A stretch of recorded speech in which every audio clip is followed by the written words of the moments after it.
just passive exposure to English is incredibly ineffective for improving and getting good in the language. I mean, it is an important aspect, but it's kind of like we talked about before. The research is very clear. It's like the door is closed until you've studied something. You learn something in your study time, it opens the door.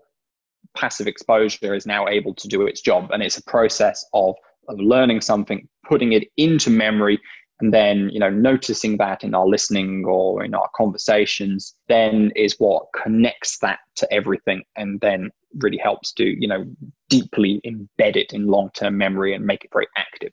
Passive exposure also helps with activation and, keeping what you've got sharp. But as far as actually growing your English is concerned, it's extremely ineffective. And that is more so the higher your level. And the first reason for this is when you know nothing, you don't know any of it. Therefore, every tiny little thing that you learn is going to increase your English by quite a lot. If you only know one word in English and you learn one more, well, you've just doubled your knowledge of the language, and that's huge. Whereas, the better you get, the less any one word or chunk or item really has an impact on your English, because your English is just bigger. I guess you can think of it as like using a dropper and dripping drops of water into a puddle. If you've only just started and you've got a tiny little puddle of water on the table and you drip water into it, it gets bigger quite quickly. Now, if you go out and start dropping drops of water into a lake or into the ocean, it ain't going to make a difference. So it's really just the size of your knowledge of English. The other reason is because your brain will use all of the information that it can to understand, like the context of what's going on.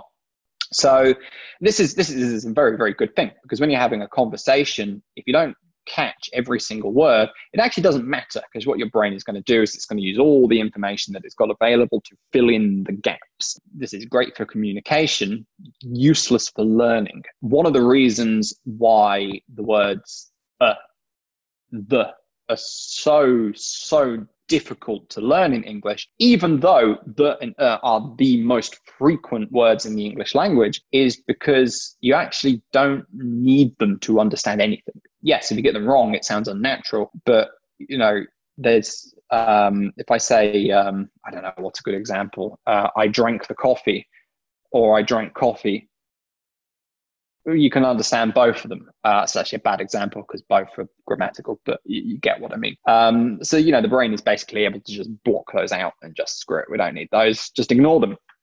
And we just pay attention to the content words, and we understand like that. So that's why just passive exposure, just listening to podcasts, really isn't going to do that much. Yes, occasionally you might just pick up a word or pick up an expression that you heard and you like. That's usually going to be the case if you've learned it before, or you already understand it perfectly and it's just easy to understand. But for the most part, that's very, very slow. So you need the study, the learning, the focused learning to open the door, and then that's when the passive exposure is able to do its job. That's really why.